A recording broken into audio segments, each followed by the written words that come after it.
Welcome to the पाठशाला। जैसा कि आप लोग जानते हैं कि हमारे ग्रामर में मास्टरी हासिल करने की 50 दिन की क्लासेस चल रही है। हम 14 दिन की क्लासेस कर चुके हैं। आज हम करेंगे 15वें दिन की क्लास। हम क्या कर रहे हैं, टेंस पढ़ रहे हैं। क्लास स्टार्ट करने से पहले मैं कुछ चीज़ें डिस्कस करता हूं। सो मैं आपके साथ कुछ चीज़ें और डिस्कस करना चाहता हूं। जैसे कि आप लोग जानिए कि अब आप एग्ज़ाम बिल्कुल करीब है। आप में बहुत सारे लोग फ्रस्ट्रेट हो रहे होंगे, बहुत सारे कॉन्फिडेंस लूज कर रहे होंगे, बहुत सारे कुछ। इसीलिए मैं अपने हर लेक्चर में स्टार्ट में 3-4-5 मिनट आपको ये चीज़ बताता रहता हूँ कि आपको करना क्या है। बहुत सारे स्टूडेंट हैं जो अभी भी नए नए आए हैं, डे 13 डे 12 पे सीधे सीधे आए हैं। वो मेरे को व्हाट्सएप पे पूछते हैं सर क्या करें। मैं सबको बोलना चाहता हूँ कि जैसे कुछ ऐसे स्टूडेंट होंगे जो अच्छा खासा स्कोर कर रहे होंगे, लाइक 45। कुछ ऐसे स्टूडेंट होंगे जो 10 या 12 नंबर स्कोर करना रहे होंगे इंग्लिश में, जो अभी अभी आए हैं। मैं उनको बता दूं कि जो स्टूडेंट 10 या 12 नंबर स्कोर कर रहे हैं वो एक काम करे, डे 1 पे जाए। अभी 30-35 दिन बाकी है। डे 1 से स्टार्ट करें, डे 16 डे 17 तक वो पढ़ें और वकैब पूरा डिटेल में पढ़ें। और इतना आपने किया तो 40 नंबर आप सफिशिएंट निकाल लोगे, क्योंकि जो बचा हुआ पार्ट है ग्रामर का उसमें है part of speech. Part of speech से 1 या 2 क्वेश्चन मैक्सिमम आने हैं और बाकी पूरा का पूरा जितना मैंने पढ़ा दिया। पहले मैंने वही वाला सेक्शन लिया था जिससे सबसे ज्यादा क्वेश्चन पूछे जाते हैं। टेंस कंप्लीट होने के बाद लगभग ऑलमोस्ट आपका 1 या 2 क्वेश्चन छोड़ के ग्रामर और इस तरीके के सेक्शन से पूरा कंप्लीट होगा, बस वकैब रह जाएगा। तो इसके बाद जो स्टूडेंट वकैब वाले सेक्शन पे फोकस नहीं कर रहे हैं, मैं उनको बता रहा हूं कि अब ग्रामर की क्लासेज में आपको 1 से 2 क्वेश्चन का इंप्रूवमेंट होगा, लेकिन जो वकैब में कराने वाला हूं वो अभी 4-5 क्वेश्चन आपको इंप्रूव कराएगा। तो वकैब सेक्शन जिनकी मजबूत है वो तो देखे उनका रिवीजन होगा, जिनकी मजबूत नहीं है वो बिल्कुल कायदे से जिस प्रोसेस में बता रहा हूं वकैब वाला जो है क्लासेस अटेंड करें, क्योंकि अब सबसे ज्यादा टीयर 1 में वकैब का रोल रहने वाला है। इसके बाद जो ग्रामर का रोल रहेगा वो रहेगा टीयर 2 में। टीयर 2 में बहुत ज्यादा ग्रामर का रोल फिर आना स्टार्ट हो जाएगा, क्योंकि ग्रामर के 40 क्वेश्चन आने लगते हैं तो बहुत ज्यादा वेटेज उधर बढ़ जाता है।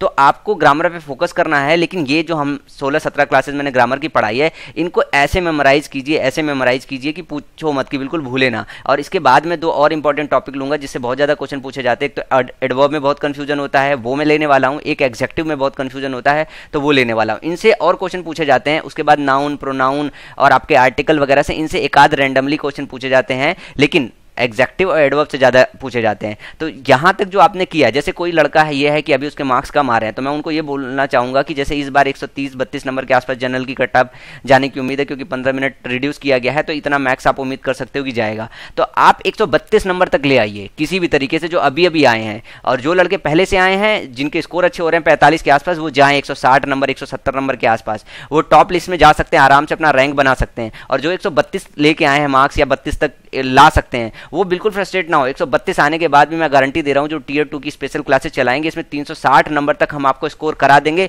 प्रोवाइडेड द कंडीशन ये है कि आप को रेगुलर रहना पड़ेगा। आपके साथ एक कंडीशन ये है कि जितनी भी क्लासेस हमारी टीयर 2 में चलेगी वो उन सबको आपको रेगुलरली देखना पड़ेगा, और जो स्ट्रेटजी बताऊं उसको डिक्टो उसी तरह इस्तेमाल कीजिएगा, मार्क्स बन जाएंगे आसानी से। क्योंकि हमको पता है कि एग्जाम में क्वेश्चन कहाँ वेरी करता है। जैसे कि मैं मॉक टेस्ट करा रहा हूं तो आपको ये पता चल रहा होगा कि जो मैंने अभी तक पढ़ाया है उस पे बेस सबसे ज्यादा क्वेश्चन रहते हैं।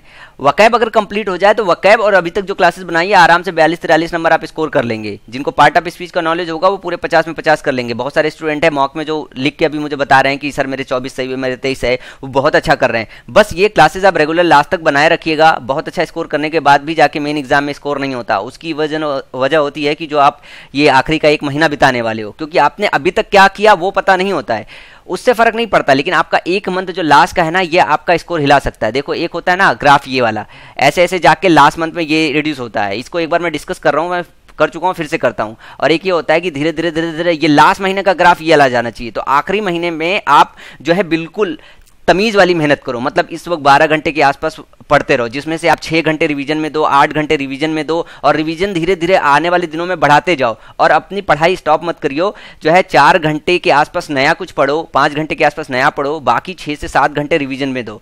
तो रिवीजन हर सब्जेक्ट का स्टार्ट करो। जैसे मैं इंग्लिश का रिवीजन बता रहा हूँ, इंग्लिश का स्टार्ट करो। मैथ का रिवीजन, जो आपने फॉर्मूले रखे हैं, फॉर्मूले का जो कॉन्सेप्ट आपको मिस हो रहा है वो कॉन्सेप्ट पे क्वेश्चन बार बार प्रैक्टिस करो। मैथ सबसे ज्यादा प्रैक्टिस पे आती है, जितनी मैथ आप प्रैक्टिस करोगे। और ये है जितना आप रूल्स मेमोराइज करोगे इंग्लिश का, और जितना आप कीवर्ड याद रखोगे कि इस कीवर्ड के सराउंडिंग में गलती होती है। जैसे कि मैं एक बार आपको रफ बता दे रहा हूं अभी किन कीवर्ड्स के सराउंडिंग में गलती होती है। एक तो होती है जो एक्सेप्शंस होते हैं, दूसरा ये होता है फ्रेजल वर्ब के अराउंड में होती है, ईडियम्स के अराउंड में गलती की जाती है, ईडियम गलत पुट कर दिए जाते हैं। जो बहुत डिफिकल्ट सारे ऐसे होते हैं टेंसेज में हो गए। टेंसेज में जो है पेयर्स होते हैं कि प्रेजेंट इंडेफिनिट के साथ क्या आएगा, पास्ट इंडेफिनिट का कॉम्बिनेशन होता है, किन किन 2 सेंटेंसेज का कॉम्बिनेशन होता है, उनके सराउंडिंग में गलतियां की जाती है, वो अभी हम पढ़ने वाले हैं। जैसे इफ वाले क्लॉज में, इमेजिनरी वाले क्लास में जो जो है क्वेश्चन टैग वाली चीज़ों में, जो है पैरेललिज्म में, ये सारी चीज़ें जो है क्वेश्चन जो है बना के पुट किया जाता है। ये छोटी छोटी चीज़ें हैं, तो एग्जामिनर हमेशा जानना चाहता है कि पार्ट ऑफ स्पीच ने सभी ने पढ़ ली होती है, टेंस ने सभी ने पढ़ ली होती है, तो क्या ये सारे एक्सेप्शंस और रूल्स भी उन्होंने पढ़े हैं। प्रीपोजिशन के सराउंडिंग्स में गलती की जाती है। कल एक लड़के ने एक क्वेश्चन मुझे भेजा था, जो है ऐसे ही कुछ करके CGSHL में आया था। तो जैसे एक क्वेश्चन ऐसा था, I am coming directly to my office from station, ऐसे करके सेंटेंस था। अब उसमें ये पूछा कि सर इसमें समझ में नहीं आ रहा है कि गलती कहाँ पे है। कई सारी वेबसाइट पे ये चीज़ दी हुई है और किसी ने एक्सप्लेनेशन नहीं दिया हुआ है कि सर ये बी पार्ट में एरर है, पर क्यों है। मैं बता दूं, मैंने बताया था एक कि इनके बाद प्रीपोजिशन यूज नहीं होता है, तो वो वर्ड में डायरेक्ट भी आता है। तो डायरेक्टली यहाँ पे दिया हुआ था, डायरेक्टली के बाद टू लगाया हुआ था, तो डायरेक्टली के बाद टू नहीं लगता है, डायरेक्ट सीधे डायरेक्ट आता है अगर एक्टिव वॉइस में यूज हो तो इस तरीके के क्वेश्चन जो बनते हैं हमें पता है, हमें पूरा एक्सपीरियंस है कि क्वेश्चन किस सराउंडिंग किया जाता है। तो जो लोग मॉक टेस्ट अटेम्प्ट नहीं कर रहे हैं, मैं उनको बोल रहा हूँ कि मॉक टेस्ट अटेम्प्ट कीजिए। आप जो भी मॉक टेस्ट देते हैं, इंग्लिश का ये जो छोटे समय का 15 मिनट का मॉक टेस्ट है ना, आपके मार्क्स बहुत इंप्रूव करने वाला है। अगर आप कहीं 35 नंबर बना रहे हैं तो आप 45 बनाने वाले हैं। अगर आप 45 बना रहे हो तो आप पूरा 50 भी कर सकते हैं। लेकिन जो अभी ऑलरेडी 50 बना रहे हैं उनके लिए तो कुछ नहीं कह सकता भाई, वो तो एक्स्ट्राऑर्डिनरी है। तो अब बात करते हैं अपने माइंड बाउल की। माइंड बाउल में हमने 14 दिन की क्लासेस डाली है। अब इसमें हमें 15वें दिन की क्लास डालनी है। हम 14 दिन की क्लासेस को रिवाइज करेंगे। प्रेफरेंस किसको देंगे? जो हमारे एक्सेप्शंस हैं उनको सबसे पहले रिवाइज करेंगे। कुछ और इंपॉर्टेंट चीज़ है उनको, कीवर्ड जो मैं हर क्लासेस में बताता रहता हूँ कि इस कीवर्ड के सराउंडिंग में गलती होती है, वो रिवाइज करेंगे। रिवाइज करने के बाद ये क्लासेज आज की करेंगे। तो चलिए आज की करते हैं हम क्लासेज। सबसे पहले हम पास्ट कॉन्टिन्यूअस, क्योंकि प्रेजेंट कॉन्टिन्यूअस तक हम पढ़ चुके थे तो पढ़ना हमें पास्ट कॉन्टिन्यूअस। क्लास करने से पहले एक चीज़ मैं और बता देता हूँ कि एक क्वेरीज और आई थी कि sir is R M sir है, इसके साथ जो है ये आता है हमारा जो है कॉन्टिन्यूअस टेंस में, पास्ट कॉन्टिन्यूअस टेंस में जो है, सॉरी इज आर एम आता है हमारा प्रेजेंट कॉन्टिन्यूअस में, वॉज वर आता है हमारा जो है पास्ट कॉन्टिन्यूअस टेंस में। तो सर इसके साथ आईएनजी फॉर्म इस्तेमाल होना चाहिए और सर यहाँ पे ऐसा नहीं दिया है। तो मैं आपको एक बात बता दूं कि जिनको ये पता है कि इज आर एम, ठीक है, was and were, have and has तो नहीं होता, हैव होता है, तो हैव, ये सारे के सारे जो हैं क्या कि सिर्फ इन्हीं टेंसेस में इस्तेमाल होते हैं, तो वो एक मिथ में है, वो गलत अफवाह में है। इज आर एम का इस्तेमाल सिंपल प्रेजेंट में होता है, वॉज वर का सिंपल पास्ट में होता है और हैव का सिंपल प्रेजेंट टेंस में इस्तेमाल होता है। रीजन क्या है कि इज आर एम जब हेल्पिंग वर्ब की तरह आए तो इज आर एम का इस्तेमाल हम कॉन्टिन्यूअस टेंस में करते हैं। वॉज वर का जब भी हम हेल्पिंग वर्ब की तरह इस्तेमाल करते हैं तो पास्ट कॉन्टिन्यूअस में करते हैं। हैव का परफेक्ट में इस्तेमाल करते हैं जब हेल्पिंग वर्ब की तरह हो। लेकिन जब ये मेन वर्ब की तरह हो, जैसे आई एम ए डॉक्टर, यहाँ पे एम जो है वो मेन वर्ब है, आई एम ए डॉक्टर ये सिंपल प्रेजेंट टेंस है। आई वॉज समथिंग, तो आई वॉज समथिंग का मतलब ये हुआ कि वॉज यहाँ पे मेन वर्ब है, तो मेन वर्ब और हेल्पिंग वर्ब में आपको डिफरेंस समझना पड़ेगा। तो इस चीज में बहुत कंफ्यूजन होता है, क्योंकि ये चीज मैं भी सफर बहुत किया हूँ यार कि स्टार्ट में जब मुझे इंग्लिश कुछ नहीं पता था तो जब भी मैं पढ़ता था अरे यार यहाँ पे इज आ गया, कैसे इज का यूज, देयर का यूज, इट का यूज, इनमें बड़ा कंफ्यूजन रहता था। तो यहाँ पे आप समझिए कि इज आर एम अगर हेल्पिंग वर्ब की तरह इस्तेमाल है तो वो उसके साथ आईएनजी फॉर्म आएगा, अदरवाइज वो सिंपल पास्ट टेंस में इस्तेमाल होता है। हैव जब मेन वर्ब की तरह इस्तेमाल होता है कि मेरे पास कुछ है, आई हैव समथिंग, तो यहाँ पे सिंपल प्रेजेंट टेंस इस्तेमाल होता है, ये परफेक्ट टेंस नहीं होता। तो इनमें आप कंफ्यूज ना होइएगा। और मैं आपको बहुत ज़्यादा इनकी डिटेल्स नहीं बता रहा हूँ क्योंकि मैं पता है कि बेसिक्स आपको पता होगा कि पास्ट कॉन्टिन्यूअस में वॉज वर लगता है, सिंपल सेंटेंस कैसे बनता है, नेगेटिव सेंटेंस कैसे बनता है, इंट्रोगेटिव सेंटेंस कैसे बनता है। अगर कुछ स्टूडेंट को ना पता हो तो वो मुझे व्हाट्सएप पे मैसेज करें, मैं उनको पर्सनली वहीं बता दूंगा जो है, क्योंकि ये क्लासेज अब लास्ट मोमेंट पे चल रही है, उसको इस वक्त करना तो मतलब ये बहुत बेसिक चीज़ें हैं। मैं उम्मीद करता हूँ कि आपको सिंपल टेंस, नेगेटिव सेंटेंस और जो इंट्रोगेटिव सेंटेंसेस बनाने आते हैं। अब बात करें कि पास्ट कॉन्टिन्यूअस टेंस क्या होता है, जो आज का हमारा लेक्चर है। पास्ट कॉन्टिन्यूअस वो होता है जैसे कि कोई चीज़ कॉन्टिन्यूएशन में हो, कॉन्टिन्यूएशन में हो, इंग्लिश वाले बंदों के लिए कॉन्टिन्यूएशन में और हिंदी वाले बंदों के लिए जो है जारी हो। कोई चीज़ जारी हो लेकिन कब? पास्ट में, पास्ट में जारी रहा हो कोई चीज़ तो हम पास्ट कॉन्टिन्यूअस टेंस इस्तेमाल करते हैं वहां पे। और अगर कॉन्टिन्यूएशन में हो तो हम पास्ट कॉन्टिन्यूअस टेंस इस्तेमाल करते हैं। इसके लिए पता है हेल्पिंग वर्ब होता है was and were, was and were. अगर मेन वर्ब की तरह वाज वर इस्तेमाल कर दिया जाए तो वहां सिंपल पास्ट टेंस होता है। इस चीज को भी समझ लीजिए। यहाँ पे जैसे आई विश, सॉरी ये सेंटेंस नहीं है, यहाँ पे बस इतना समझिए कि पास्ट कॉन्टिन्यूअस टेंस वो होते हैं जो पास्ट में कॉन्टिन्यूएशन में हो। और इस पे क्वेश्चन पूछा नहीं जाता, पूछा कहाँ जाता है? इमेजिनरी सेंटेंसेस पे। मैंने आपको इमेजिनरी सेंटेंस बताया है कि वर के साथ जो है उड का कॉम्बिनेशन होता है। एक चीज और कि इमेजिनरी सेंटेंस अगर उड के साथ ना भी आए, अगर कोई चीज सिर्फ इमेजिनरी हो, जैसे I wish I were a word, यहाँ पे आई विश मैं मतलब विश कर रहा था कि आई वर ए वर्ड, तो यहाँ कभी भी हम वॉज नहीं लगाएंगे। जब भी इमेजिनरी सेंटेंस रहे, अगर कॉम्बिनेशन ना मिले, सिर्फ सिंगल भी मिले और अगर आपको ऐसा लगे कि हम कल्पना कर रहे हैं, हम कोई चीज़ इमेजिन कर रहे हैं, तो उस वक्त हम वॉज नहीं लगाते वर। जैसे he pretended as if he were sleeping, he pretended as if he were sleeping. तो यहाँ पे कभी भी वॉज मत लगाइएगा, आपका सब्जेक्ट किसी भी तरीके का हो, हमेशा इमेजिनरी सेंटेंसेस में वर रहे और सेंटेंस देख के आपको ये जरूर पता चल जाएगा कि हम इस तरीके की कल्पना कर रहे हैं। ऐसा होता नहीं है, ऐसा हम कर नहीं रहे हैं, हम कल्पना कर रहे हैं कि काश हम ऐसा करते हैं। तो जब हम काश ऐसा करते तब हम इस्तेमाल करते हैं वर का, कभी भी वॉज का नहीं। और पास्ट कंटिन्यूअस टेंस में जो है सिर्फ आपको इतना याद रखने की जरूरत है, ये वॉज वर का बहुत ज़्यादा इससे डिफिकल्ट क्वेश्चन बनाया नहीं जाता है, तो इसलिए मैं इसको बहुत ज़्यादा डिटेल में कर नहीं रहा हूँ, क्योंकि इस पे जो आता है वो सिर्फ इमेजिनरी सेंटेंस को लेके ही क्वेश्चन आता है। क्या आता है, इसको लेके हमेशा इमेजिनरी सेंटेंसेस को लेके आता है कि इमेजिनरी सेंटेंस में वॉज वर के कॉम्बिनेशन में, वहां सिर्फ इतना आपको याद रखना होता है कि अगर आपको वर के साथ कॉम्बिनेशन में दिया है तो वर के साथ आप वुड लगाओगे, और अगर कॉम्बिनेशन में नहीं दिया है और अगर आपको लगे कि इमेजिनरी सेंटेंस है तो आप क्या लगाओगे, वॉज की जगह हमेशा वर। तो कभी कभी ऐसा होता है कि यहाँ पे वॉज दे देगा, अभी हम जब प्रैक्टिस करेंगे तो वहाँ पे सेंटेंस देखेंगे किस तरीके से एरर पुट किया जाता है। यहाँ पे भी आप ये समझिए कि जब भी इमेजिनरी सेंटेंस हो तो हम क्या लगाएंगे, वर, कभी भी वॉज नहीं लगाएंगे, वॉज होता है गलत। अब बात करें जो है कि वुड और वर का कॉम्बिनेशन होता है, तो जब भी आपको कॉम्बिनेशन में हो, ये चीज मैं ऑलरेडी बता चुका हूं इसके पहले लेक्चर में, तो वर और वुड का कॉम्बिनेशन रखते हैं कंडीशनल सेंटेंसेस में, मैंने आपको बताया है। अगर जिन्होंने वो लेक्चर्स नहीं देखे हैं वो जाके वहां पे देखें इस चीज को, ठीक है। तो यहाँ पे ध्यान रखिएगा, सिर्फ इतना ही आता। मैं एक एग्जाम्पल ले लेता हूँ सिर्फ पास्ट कंटिन्यूअस का, कि I was waiting for you, I was waiting for you. ये एक पास्ट कंटिन्यूअस का सिंपल सा सेंटेंस है कि मैं तुम्हारा वेट कर रहा था। मैं इसको डिटेल में इसलिए नहीं ले जा रहा हूं क्योंकि पास्ट कंटिन्यूअस को और डिटेल में पढ़ने की जरूरत नहीं है, इससे कुछ नहीं पूछा जाता है, और यकीन मानिए कुछ नहीं पूछा जाता है, सिर्फ जो पूछा जाता है वो इमेजिनरी सेंटेंस को लेके पूछा जाता है। अब बात करें फ्यूचर कॉन्टिन्यूअस टेंस की, जैसे ही पास्ट कॉन्टिन्यूअस मैंने आपको समझाया वैसे ही आप सीधे सीधे फ्यूचर कॉन्टिन्यूअस समझ सकते हैं कि अगर पास्ट में कोई चीज कॉन्टिन्यूएशन में हो तो पास्ट कॉन्टिन्यूअस बोलते हैं, फ्यूचर में अगर कॉन्टिन्यूएशन में हो तो क्या बोलते हैं हम, फ्यूचर कॉन्टिन्यूअस टेंस। जैसे कि अगर आप ये कहो कि फ्यूचर में जाके ऐसा होता रहेगा, अगर फ्यूचर में ऐसा होता रहेगा तो हम वहां पे फ्यूचर कॉन्टिन्यूअस टेंस का इस्तेमाल करेंगे। जैसे एग्जांपल से इसको समझें, we shall be taking the examination at the time next month.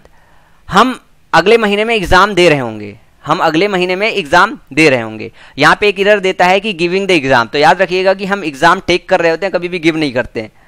तो अगर हम फ्यूचर में चल के कोई काम कर रहे होंगे तब हम फ्यूचर कॉन्टिन्यूअस टेंस का इस्तेमाल करते हैं। तो ये तो एक जनरल सी बात हो गई कि जो हमारा कॉन्टिन्यूअस टेंस होता है, प्रेजेंट कॉन्टिन्यूअस टेंस मैंने लास्ट वाले लेक्चर में बताया था जो है, और past continuous, future continuous tense ये है।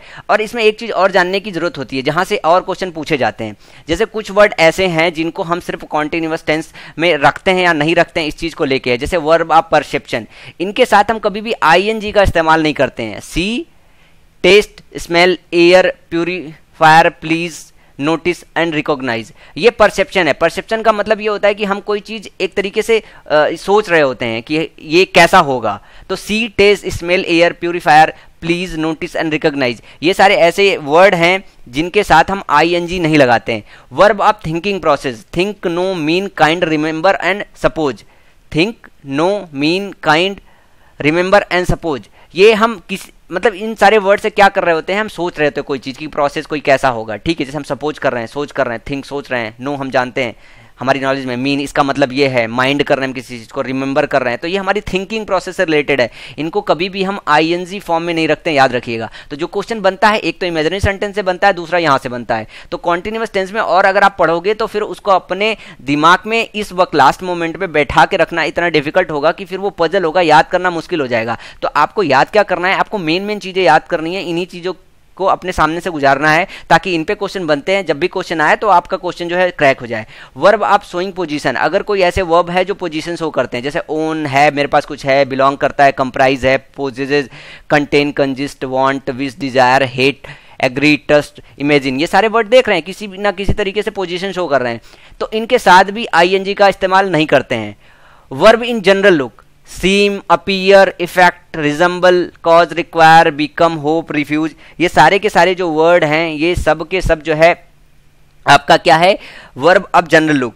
तो ऐसे जो वर्ब है जो जनरल लुक देते हैं, इन सब के साथ हम आईएनजी का इस्तेमाल नहीं करते हैं। क्या करते हैं, आईएनजी का इस्तेमाल नहीं करते हैं। ये चीज़ें हमको बहुत समझने की ज़रूरत है। अगर हम इनके साथ अगर आईएनजी का इस्तेमाल करेंगे तो यार एग्ज़ाम में हो जाता पंगा।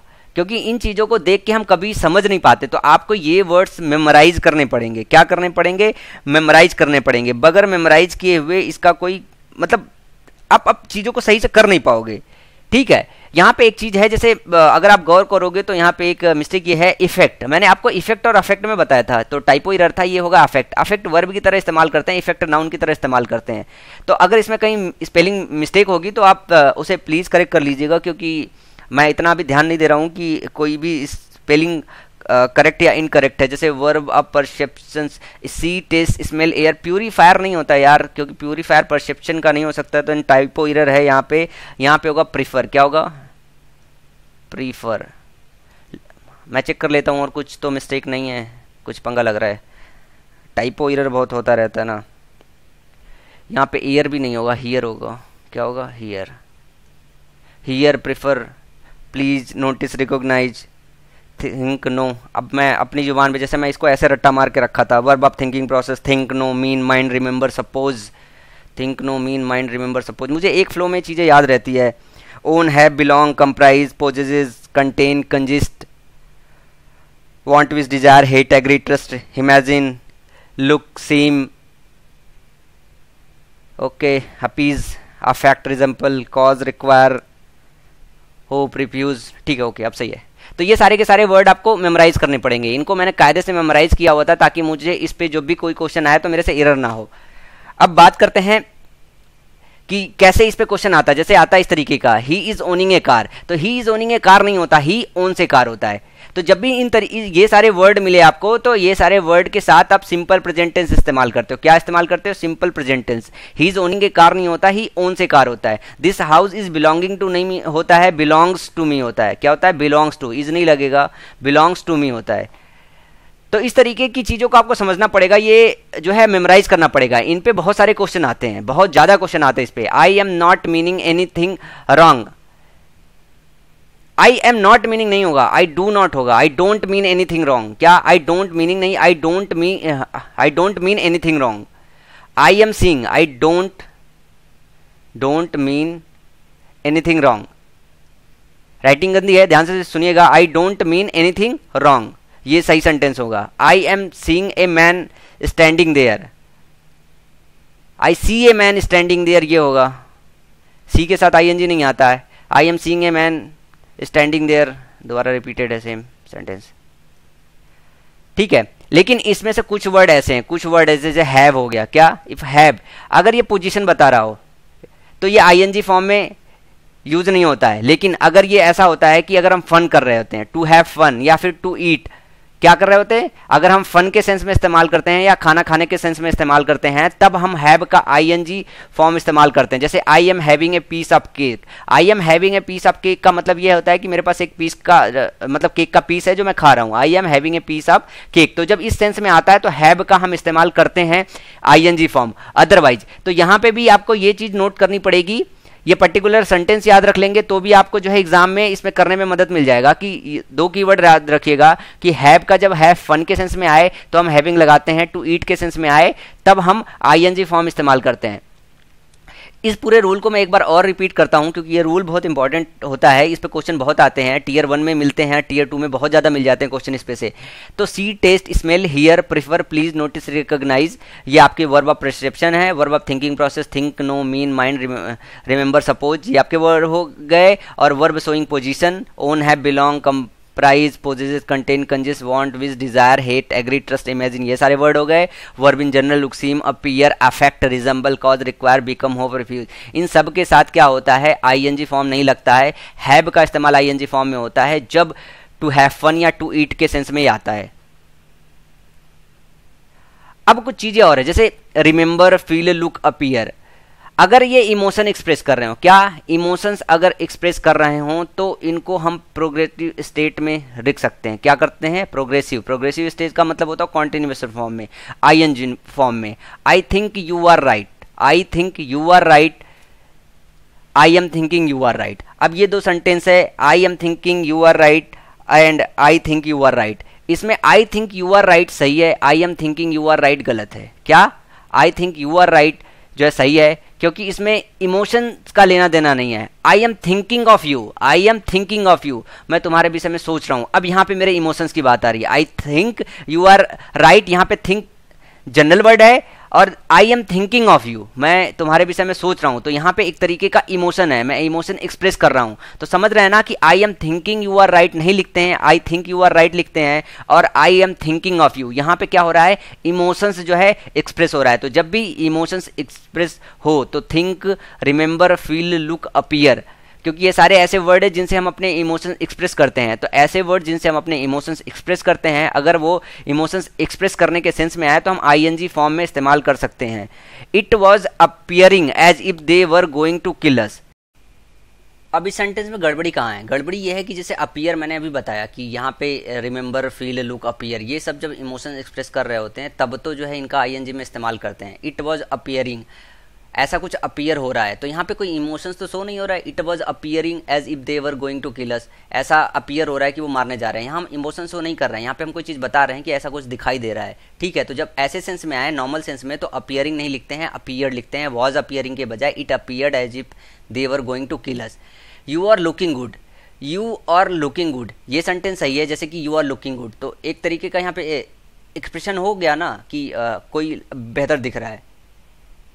और look he is smelling the rose, वो रोज को स्मेल कर रहा है, तो एक तरीके से वो कुछ एक्सप्रेस कर रहा है या कुछ फील कर रहा है।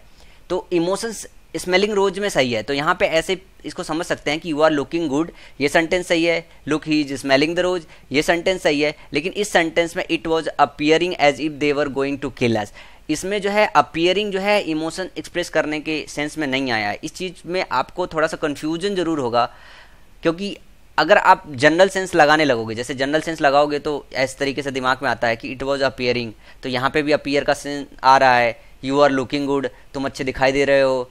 Look he is smelling the rose, यहाँ पे जो है दिखाई दे रहा है एनजी फॉर्म नहीं लगना चाहिए जिस हिसाब से सर आप बता रहे हो, या तो तीनों जगह लगना चाहिए या तो तीनों जगह लगना नहीं चाहिए। लेकिन स्लाइटली डिफरेंस होता है, आपको थोड़ा सा जो है अपना सेंस डेवलप करना होगा इस चीज़ को समझने के लिए। अगर आप सेंस डेवलप नहीं कर पा रहे हो तो इन सेंटेंसेस को एज इट इज़ एक जगह नोटबुक में एक्सेप्शन टाइप में डील कर लो। एक्सेप्शन टाइप में डील करने से ये सेंटेंसेस 2-3 बार पढ़ोगे आपको याद हो जाएगा, फिर जब आगे आएगा तो आपको याद आ जाएगा अच्छा इस तरीके का सेंटेंस है, मतलब यहाँ पे एरर है, ये सही नहीं है। तो इस तरीके से इस चीज़ को आप याद रख सकते हो कि it was appearing as if they were going to kill us में अपीयरिंग नहीं लगेगा, इट अपीयर्ड लगेगा। और you are looking good sentence सही होता है, look he is smelling the rose ये भी सेंटेंस सही होता है। इन gerund and present participle ING form use होता है। आप लोग जानते हो कि हम जैसे जेरेंड पढ़ चुके हैं, प्रेजेंट पार्टिसिपल पढ़ चुके हैं, तो इसमें आईएनजी फॉर्म वर्ब के साथ यूज होता है।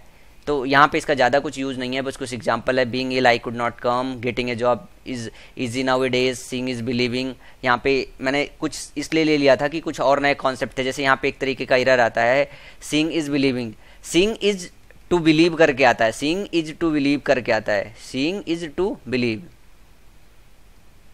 इस तरीके से आ जाता है। लेकिन अगर किसी को नहीं पता होगा यहाँ पे कि ये पैरेललिज्म भी है, सीइंग इज के पहले सीइंग है बाद में बिलीविंग, तो ये भी क्वेश्चन आता है सीइंग इज टू बिलीव लिखा रहता है। तो ध्यान रखिएगा कि पैरेललिज्म को आपको चेक करना रहता है कि स्ट्रक्चर पैरेलल है कि नहीं है। इज के पहले सीइंग है तो इज के बाद बिलीविंग, देन स्ट्रक्चर पैरेलल है।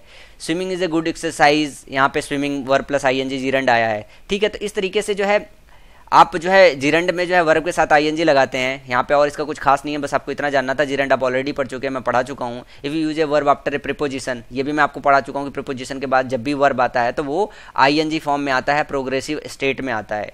तो ये चीज़ें मैं आपको बता चुका हूँ। Bats are capable of hearing ultrasonic waves, यहाँ आपके बाद हियर आने के बाद हियरिंग आता है। We must keep away from smoking, from के बाद स्मोकिंग आया है। तो ये चीज़ें मैं ऑलमोस्ट सारा का सारा जो नीचे मैंने ले लिया है, सिर्फ रिवीजन वाइज आपके लिए ले लिया था कि एक बार दिमाग में जहन में आपके वापस चला जाए कि प्रीपोजिशन के बाद हम वर्ब का आईएनजी फॉर्म लेते हैं। पैरेललिज्म जो होती है, पैरेललिज्म हमेशा जो है जीरंड जीरंड होता है, इन्फिनिटी इन्फिनिटी होता है, इस तरीके का पैरेललिज्म का पूरा चैप्टर पढ़ाया है। ध्यान रखिएगा कि स्ट्रक्चर पैरेलल होना चाहिए। और being ill I could not come, इसमें भी मैंने एक चीज़ आपको बताई थी कि अगर जो है यहाँ पे इसके पहले अगर कोई सब्जेक्ट ना हो तो देख लीजिएगा कि जो दूसरा वाला सब्जेक्ट आ रहा है वो सेंटेंस में मैच कर रहा है, दोनों का सब्जेक्ट सेम है या फिर अलग। अगर अलग है तो सुटेबल आपको सब्जेक्ट लेना पड़ेगा, मैं रिवाइज करा दे रहा हूँ। चलिए बात करते हैं कि नेक्स्ट टाइप के टेंस में। नेक्स्ट टाइप है हमारा जो है present perfect tense. Present perfect tense, अब जैसे मैं यहाँ पे मैंने बताया था कि बहुत सारा कंफ्यूजिंग पेयर होता है, तो अभी मैं कंफ्यूजिंग पेयर्स सारे के सारे नहीं ले रहा हूँ डिटेल में, जो लास्ट वाला लेक्चर होगा उसमें मैं अलग से थोड़ा सा डील करूंगा। अभी तो हम इंडिविजुअल देख रहे हैं, उसमें बीच बीच में जो चीज़ें आ रही है वो मैं आपको क्लियर करता चल रहा हूँ। और अभी जो है जो इसके बाद वाला लेक्चर होगा उसमें मैं जो कन्फ्यूजिंग पेयर है कि सपोज कीजिए प्रेजेंट परफेक्ट टेंस और पास्ट जो है सिंपल पास्ट टेंस है, उसमें बड़ा कन्फ्यूजन रहता है जो है, और कई सारे टेंसेज उसमें कन्फ्यूजन रहता है। तो ये जो कन्फ्यूजन है हम अभी तो दूर करेंगे, साथ में इसके लिए जो थर्ड वाला लेक्चर लेंगे उसमें स्पेसिफिकली कौन कौन सा पेयर कंफ्यूज करता है उसको एक बार दोबारा रिवीजन के टाइप में लेंगे और फिर साथ में एक्सरसाइज भी करेंगे। तो अभी समझते हैं present perfect tense. Present perfect tense होता क्या है? जो रिसेंटली काम फिनिश्ड हो, क्या जो अभी काम फिनिश्ड हुआ हो, मतलब जिसका असर अभी आपको समझ में आ रहा हो कि अभी खत्म हुआ, लेकिन अभी अभी खत्म हुआ। तो जो रिसेंटली फिनिश्ड जो है काम होता है उसके लिए हम प्रेजेंट परफेक्ट टेंस का इस्तेमाल करते हैं। एक चीज और समझना है कि if the action is important, क्या action is important not the time of action, क्या कि किस टाइम पे हुआ ये जरूरी नहीं है, लेकिन एक्शन क्या है वो इंपॉर्टेंट है, और जो है and the time of action is not given. और अगर टाइम नहीं दिया गया रहता है तो प्रेजेंट परफेक्ट टेंस का इस्तेमाल करते हैं। क्या कि अगर एक्शन हमारा इंपॉर्टेंट है, टाइम ऑफ एक्शन इंपॉर्टेंट नहीं है, और अगर टाइम गिवन नहीं होता है, ध्यान रखिएगा कीवर्ड्स को, एक्शन इंपॉर्टेंट है, टाइम ऑफ एक्शन नहीं, और टाइम गिवन नहीं है, तो हम प्रेजेंट परफेक्ट टेंस इस्तेमाल करते हैं। जैसे we have progressed a lot, we have progressed, तो हमारा जो एक्शन है, जो प्रोग्रेस है, इस सेंटेंस में हमने प्रोग्रेस किया, ये इंपॉर्टेंट है, किस समय प्रोग्रेस किया ये इंपॉर्टेंट नहीं है। तो किस समय पे हमने ये काम किया ये इस सेंटेंस में इंपॉर्टेंट नहीं है। तो जब ऐसा आपको दिखाई दे कि टाइम ऑफ एक्शन इंपॉर्टेंट ना हो, सिर्फ एक्शन इंपॉर्टेंट हो, हमने इस सेंटेंस के माध्यम से हम क्या बता रहे हैं इसको ऐसे भी समझना। कुछ लोग ढूंढने लगते हैं कि अरे कहाँ टाइम ऑफ एक्शन कहाँ दिया है सर, कैसे करेंगे। तो आपको ये समझना होता है कि अगर हम को ये शो करना हो कि कोई चीज़ हमारा जो एक्शन है वो इंपॉर्टेंट है और जिस समय पे हमने किया है वो इंपॉर्टेंट नहीं है, तो उसको हम प्रेजेंट परफेक्ट टेंस में रखते हैं। क्या?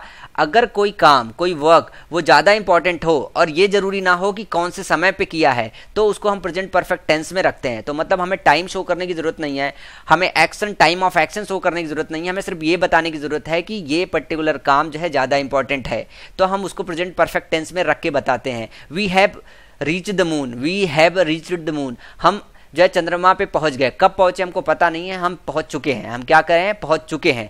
तो we have reach the moon, हम चंद्रमा पहुंच गए। यहाँ पे टाइम ऑफ एक्शन इंपॉर्टेंट नहीं है, ठीक है। जैसे यहाँ पे एक और लेते हैं एग्जांपल, थोड़ा सा आपको क्लियर करने के लिए कि सिंपल पास्ट का कब इस्तेमाल करते हैं। Science gave us many life saving drugs in the 19th century, science gave us many life saving drugs in the 19th century. यहाँ पे देखिए टाइम दिया हुआ है कि किस समय पे दिया गया है। तो अगर आपको टाइम मेंशन हो तो आप क्या करते हो? पास्ट, सिंपल पास्ट टेंस का इस्तेमाल करते हो। Science gave us many life saving drugs in the 19th century. We reach the moon, अभी यही वाले सेंटेंस में we have reach the moon, लेकिन अगर हमने टाइम देख दिया कि ऑन 22 अक्टूबर 2008, और ये भी पास्ट का समय है, क्या है? पास्ट का समय है, तो हम क्या इस्तेमाल करते हैं? हम पास्ट, सिंपल पास्ट टेंस इस्तेमाल करते हैं।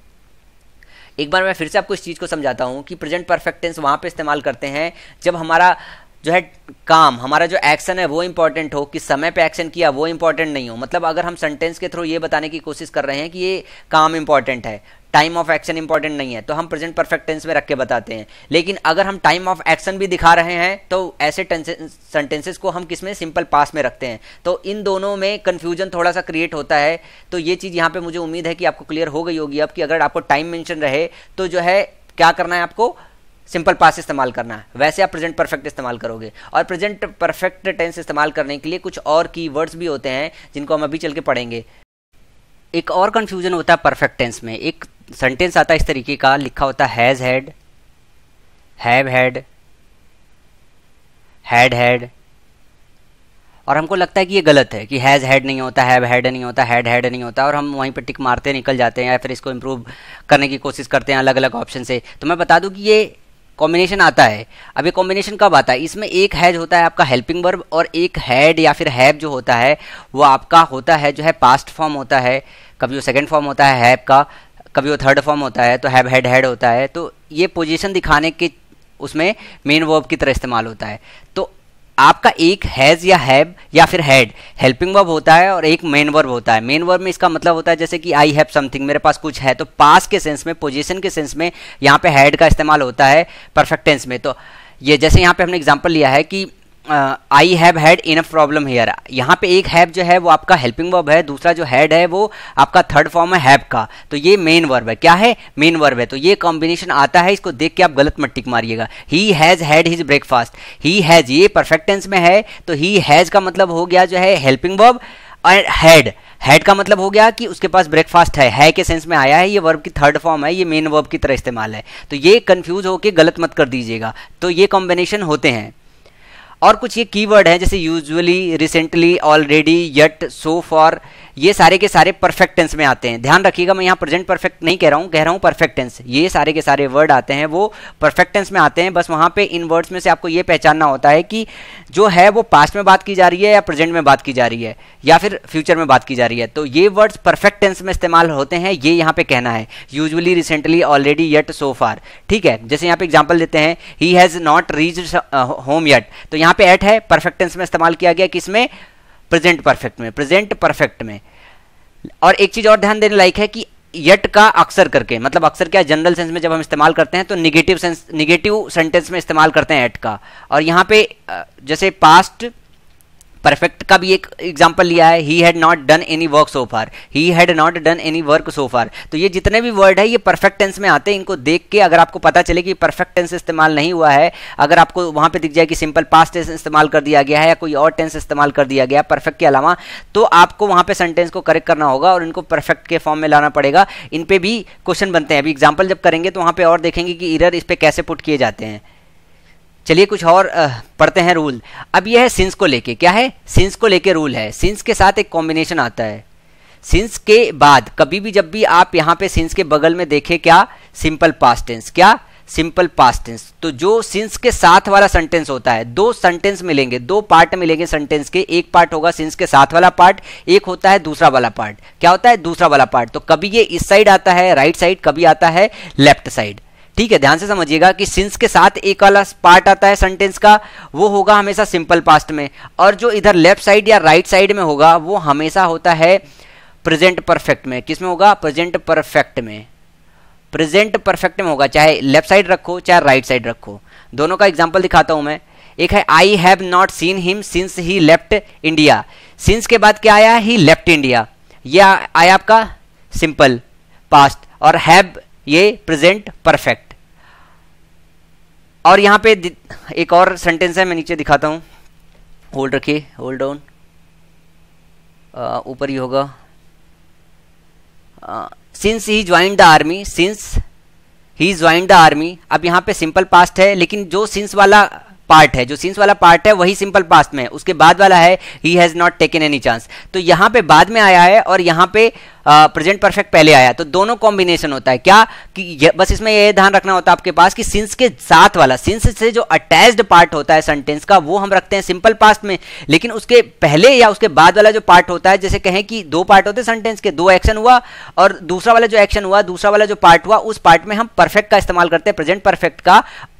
और जो सिंस वाला पार्ट होता है उसमें हम सिंपल पास्ट का इस्तेमाल करते हैं। और एक चीज इसमें और है कि जो ये वाला पार्ट है, इसमें हम मॉडल का जो है परफेक्ट फॉर्म भी इस्तेमाल करते हैं, जैसे may have, would have, could have, इस तरीके का जो है मॉडल फॉर्म में इस्तेमाल करते हैं। He may have grown old since I lost him. तो सिंस वाला जो है सिंपल पास्ट में है और यहाँ पे जो है मॉडल का परफेक्ट फॉर्म है। तो ये चीजें आपको रटनी भी होगी, ये चीज रिमेंबर भी करनी होगी, याद भी करनी होगी। ये एक्सेप्शन है, बहुत कम बुक्स में ये चीजें दी रहती है।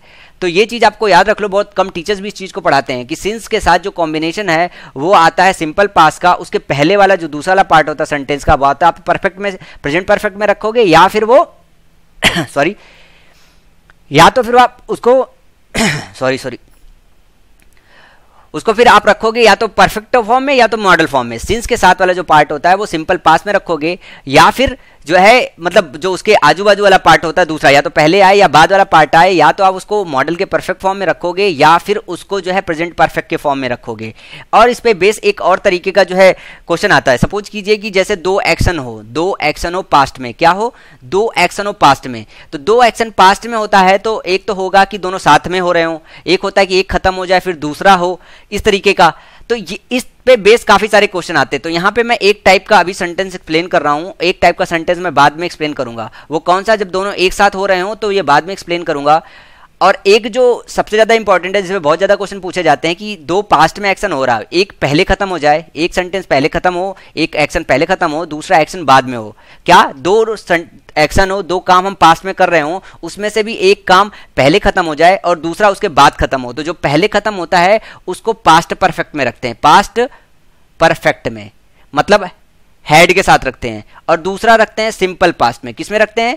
सिंपल पास्ट में, यानी या तो V2 फॉर्म आएगा या तो डिड के साथ आएगा, नॉट के साथ आएगा। तो हैड और V2 का कॉम्बिनेशन होता है, ये भी आपको याद रखना है। मैंने कई सारे कॉम्बिनेशन बताए हैं, यहाँ पे एक और कॉम्बिनेशन बता रहा हूं, हैड और V2 का कॉम्बिनेशन होता है। जितने भी कॉम्बिनेशन मैंने बताए हैं उनको आप नोटबुक में रखिए, उनके एक एक दो दो एग्जाम्पल साथ में रखिए, उनको बार बार रिवाइज कीजिए, इस पे बहुत ज्यादा क्वेश्चन पूछा जाता है। तो इसको चलिए यहाँ पे समझते हैं। मैंने यहाँ पे सिर्फ और सिर्फ काफी सारे एग्जाम्पल लिए हैं ताकि ये चीज आपको समझ में आ जाए। I saw him before he stopped his car, I saw him before he stopped his car, मैंने उसको देखा, लेकिन कब? उसके कार स्टॉप होने से पहले। तो क्या पहले हुआ है, हमने देखा या कार पहले स्टॉप हुआ है? हमने पहले देखा, कार बाद में स्टॉप हुआ। तो कौन सा जो है पार्ट परफेक्ट में आना चाहिए? पहला। आई हैड सीन हिम, क्या? I had seen him before he stopped his car. तो आपको ये सेंटेंस में समझना है कि कौन सा पहले हुआ है, कौन सा बाद में हुआ है। जो बाद में हुआ है उसको हम सिंपल पास्ट में रखेंगे। यहां देखो V2 है और यहां पे हैड का कॉम्बिनेशन आया। Before he understand anything the robber fled, before he understood, sorry understand ने understood anything the robber fled, उसको कुछ समझ में आता उसके पहले ही रॉबर भाग गया। तो भागा कौन? पहले रॉबर भागा, तो रॉबर हैड फ्लेड होगा। क्या? Had fled before he understood. तो ये V2 और ये हैड का कॉम्बिनेशन।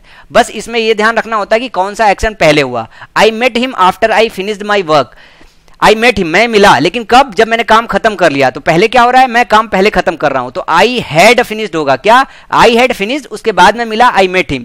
तो यहां पे V2 और यहां पे हैड, तो V2 और हैड का कॉम्बिनेशन होता है, ये याद रखिएगा। अभी ऊपर मैंने बताया कि सिंस के साथ जब आता है तब वो आता है आपका सिंपल पास्ट और जो है प्रेजेंट परफेक्ट का कॉम्बिनेशन आता है। अब यहाँ पे V2 और हैड का कॉम्बिनेशन बता रहा हूं, तो कंफ्यूज मत होइएगा, वो सिर्फ सिंस वाले के केस के साथ था। और यहाँ पे दो एक्शन अगर पास्ट में हो रहा है तो एक आपका आ रहा है सिंपल पास्ट में, दूसरा आ रहा है हैड के फॉर्म में। तो V2 और हैड का कॉम्बिनेशन होता है V2 सिंस और प्रेजेंट परफेक्ट या मॉडल का परफेक्ट फॉर्म इस्तेमाल होता है, जैसा कि मैंने ऊपर बताया। इन चीजों को नोट डाउन कीजिए, बार बार रिवाइज कीजिए, कुछ एग्जाम्पल्स को भी याद करिए, और ये फिर क्वेश्चन अभी प्रैक्टिस करेंगे तो और अच्छे से समझ में आएगा। अब चलिए नेक्स्ट देखते हैं। By the time I reach the theatre the show started, जब मैं थिएटर पहुंचा, जिस वक्त मैं पहुंचा उसके पहले क्या हुआ था कि शो स्टार्ट हो गया था। शो हैड स्टार्टेड होना चाहिए। पहले क्या हुआ? पहले मैं पहुंचा कि पहले शो स्टार्ट हुआ था? पहले शो स्टार्ट हुआ था। When Anand reached his village he found that the news about him had proceeded him. यहां पे ध्यान से समझिएगा, यहां पे तीन पार्ट इंट्रोड्यूस किया गया। When Anand reached his village he found, वो जब पहुंचा उसने पाया क्या? कि जो न्यूज है वो पहले फैल गई थी या पहले पहुंच गई थी, पहले प्रीसीड की थी।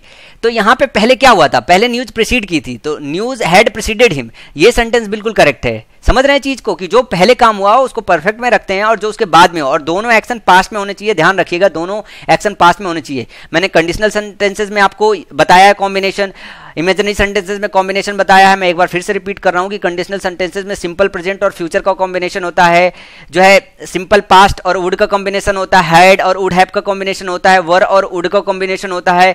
अगर इमेजिनरी सेंटेंस हो तो सिर्फ और सिर्फ जो है वर लगाते हैं, वॉच कभी नहीं लगाते हैं। यहाँ कॉम्बिनेशन देख रहे हो सिंस के साथ जो है आप पास्ट इंडेफिनिट का कॉम्बिनेशन देख रहे हो, और परफेक्ट का या परफेक्ट के मॉडल के परफेक्ट फॉर्म का देख रहे हो, और V2 और आप देख रहे हो किसका? हेड का कॉम्बिनेशन जो है अगर दो एक्शन पास्ट में हो रहे हैं। अभी आगे चल के कुछ एक आध और मैं कॉम्बिनेशन बताऊंगा जिसमें दोनों एक्शन एक साथ हो रहे हो, तो उसमें कॉन्टिन्यूअस फॉर्म भी आएगा आपका, तो वो चल के मैं अभी आगे सिखाऊंगा। इतना अभी आप नोट डाउन कीजिए, इसको सही से समझिए प्रॉपर तरीके से।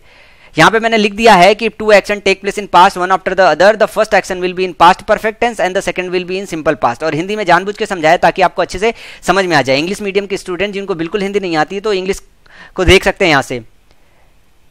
चलिए बात करते हैं फ्यूचर परफेक्ट टेंस की। फ्यूचर परफेक्ट टेंस में बहुत एक टाइप का क्वेश्चन आता है, ज्यादा आता नहीं। फ्यूचर परफेक्ट टेंस में आप समझिए कि होता क्या है। फ्यूचर परफेक्ट टेंस वो होता है जैसे पास्ट परफेक्ट टेंस, जो मैंने अभी डिटेल में नहीं डिस्कस किया है क्योंकि पास्ट परफेक्ट में हेड आता है और एक वही टाइप आता है जो मैंने अभी अभी बताया कि हेड के साथ कॉम्बिनेशन लेते हैं। तो मैं ज्यादा उसकी डिटेल में इसलिए नहीं बता रहा हूं क्योंकि वही टाइप ही क्वेश्चन आता है। आप पढ़ो कितना भी डिटेल में, वो सारा क्रैप होता है क्योंकि क्वेश्चन जो पूछे जाते हैं इन्हीं कॉन्सेप्ट पे पूछे जाते हैं, इन्हीं एक्सेप्शंस और इन्हीं रूल्स पे पूछे जाते हैं। अब फ्यूचर परफेक्ट टेंस को ऐसे समझिए कि कोई एक्शन अगर पास्ट में हो, क्या कोई एक्शन अगर फ्यूचर में हो और फ्यूचर में हो चुका होगा, अगर हम ऐसा कह रहे हो कि फ्यूचर में चल के हो चुका होगा, तब वहां पे फ्यूचर परफेक्ट टेंस का इस्तेमाल करते हैं। जैसे you will have finished your syllabus by the end of next month, you will have finished your syllabus by the end of next month, अगले महीने में तुम खत्म कर चुके होगे, मतलब एक टाइम बाउंड टाइम दिया हुआ है, उसके बाद तुम खत्म कर चुके होगे, ऐसा कहा जा रहा है।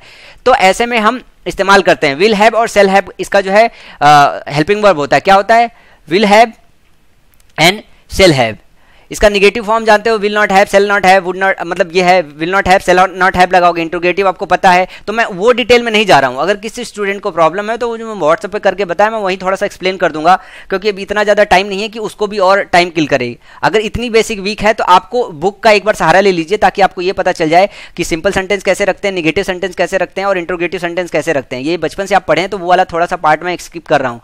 बाय द टाइम के साथ एक और चीज है, जैसे मैंने एक एग्जांपल लिया था, बाय द टाइम के साथ एक कॉम्बिनेशन आता है, by the time I reach the station. यहां पे देख रहे हैं सिंपल प्रेजेंट टेंस का इस्तेमाल किया जा रहा है, by the time I reach the station the train will have left, और यहां पे फ्यूचर परफेक्ट इस्तेमाल किया जा रहा है, क्या, फ्यूचर परफेक्ट। तो ये भी कॉम्बिनेशन याद रखिएगा कि बाय द टाइम के साथ simple present and future perfect का इस्तेमाल किया जाता है। By the time I reach the station the train will have left, जिस वक्त मैं पहुंचूंगा उस वक्त जो है खत्म हो चुकी होगी। ये दोनों बात हो रही है, दोनों चीजें फ्यूचर में हो, क्या, दोनों फ्यूचर में हो। अगर दोनों पास्ट में हो तो हम सिंपल पास्ट और वो क्या कहते हैं यहां पे, by the time I reach the station the train had left.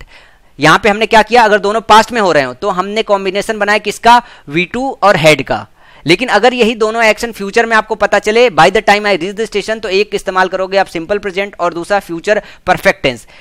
ध्यान रखिएगा इस चीज को, दोनों एक्शन क्या हो, फ्यूचर में बात करने लगे तो हम इस्तेमाल करेंगे simple present and future perfect tense का कॉम्बिनेशन। अभी जब एक्सरसाइज करेंगे तो इस चीज को हम वहां और अच्छे से क्लियर करेंगे, क्योंकि ये चीजें क्वेश्चन में और बेहतर तरीके से क्लियर होती है।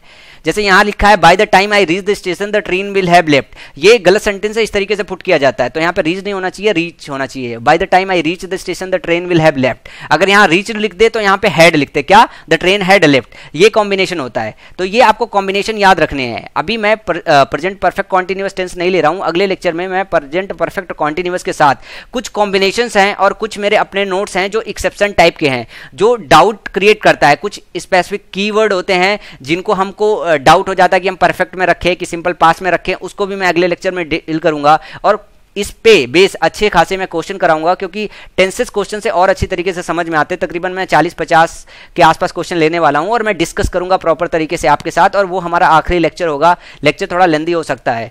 सो अभी के लिए इतना ही। जितना मैंने आपको कॉम्बिनेशन बताया है वो आप जरूर नोट डाउन कीजिए, उनको बार बार रिवाइज कीजिए, क्योंकि अगला जब हम प्रैक्टिस करेंगे तो उसमें आपको अप्लाई करने आना चाहिए। इसको 2-3-4 बार पढ़िए, प्रॉपर तरीके से समझिए, और जब एक्सरसाइज करेंगे तो वहां पर इस चीज को और इंप्रूव करेंगे हम चल के।